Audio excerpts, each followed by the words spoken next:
Nobody cares about the fact that we've got a bunch of young black and brown men in prison. That argument is not working. What I suggest we do as African Americans is own this issue in law enforcement and then define it in the way that works for us, because it is a myth to say that African Americans don't want law enforcement. We do. We want our grandmothers to be able to walk to church and be safe. We want our babies to be able to walk to the park and be safe. What we don't want is racial profiling.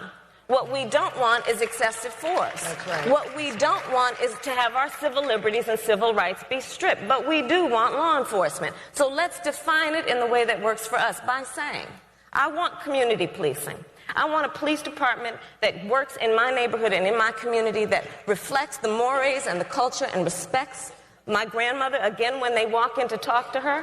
I want a system of accountability in the criminal justice system that says law enforcement needs to own crime prevention as much as it talks about long sentences. Because nationally, only 18% of serious crime results in an arrest.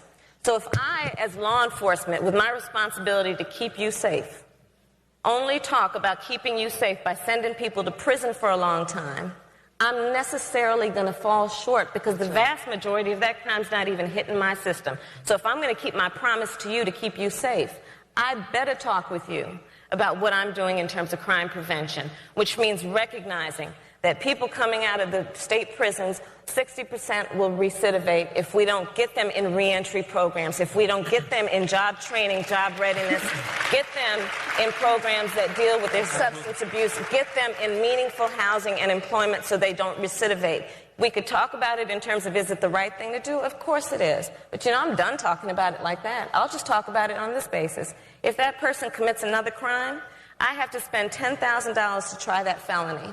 They sit in my county jail for $35,000 a year. I'm running a reentry program out of my office in San Francisco DA's office that brings folks back into the community at an expense of $8,000 a year, guarantees them employment, guarantees them meaningful reunification with their family.